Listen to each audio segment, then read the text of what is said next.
Проблемалуу кредит алуучулардын тизмесине кирип калуу оңой эле. Буга кредит алып жатканда бир эле катардагы катаны кетирүү жетиштүү. Ал кандай каталар? Бул туурасында Капиталдын Улуттук банк менен даярдаган Финсабат рубрикасында.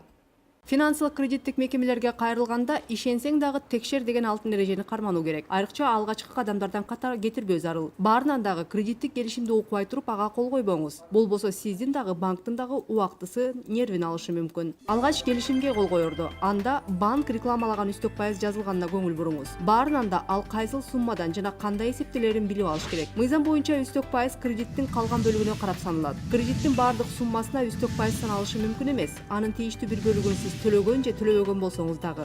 Комиссиялык топтомдордун көлөмүн дагы тактап алыңыз. Анткени комиссия канча чоң болсо, төлөм ошончо чоң болот. Кандай милдеттүү төлөм бар экенине көңүл бургула. Ошондой эле келишимде айып санкцияларынын көлөмү, төлөм графиги, кредиттин валютасы, келишимдин мөөнөтү жана башка маанилүү жагдайлар көрсөтүлүш керек. Эгер каржы мекемеси баардык маалыматты ачык берип жатса, анда өзүңүздү дагы, банкты дагы алдабаңыз. Көп карыз алуучулар ири суммада кредит алганда кирешесин көп көрсөтүп ката кетиришет. Кээ бир займчылар өзүнүн кирешесин чоң көрсөтүп коет да. Бул жалган болсо дагычы.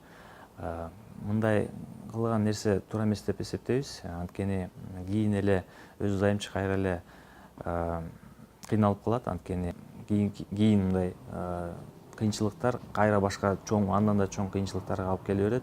Бул мындай эң мындай кеңири таркатылган катачылыктардын бири деп эсептейм да.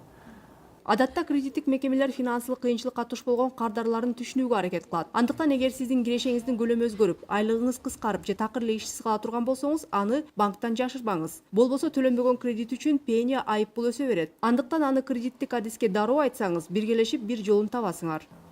Кредит алып туруп, ал кредитти максатсыз колдонууда. Мисалы деп айталык, бизнести өнүктүрүү үчүн алган займчы башка бир керектөө үчүн, мисалы той, пой өткөрүү үчүн ошонун баарын жумшап салат да, акчанын баарынчы. Бизнести өнүктүрүү үчүн акчаларын баарын жумшаса, кайра эле ошонча киреше болот да. Может, андан да көп болушу мүмкүн да. Америкалык акча менен берилген кредиттердин үстөк пайызы сомго караганда төмөнүрөөк болгондуктан көптөр доллар менен кредит алууга качышат. Бирок дүйнөлүк валюта рыногуна эч ким так даана прогноз бере албасын эскертүү керек. Андыктан кайсыл валюта менен киреше тапсаңыз, ошол валютада кредит алуу менен финансылык рыноктогу туруксуздуктун кесепеттеринен өзүңүздү коопсуздандыра аласыз.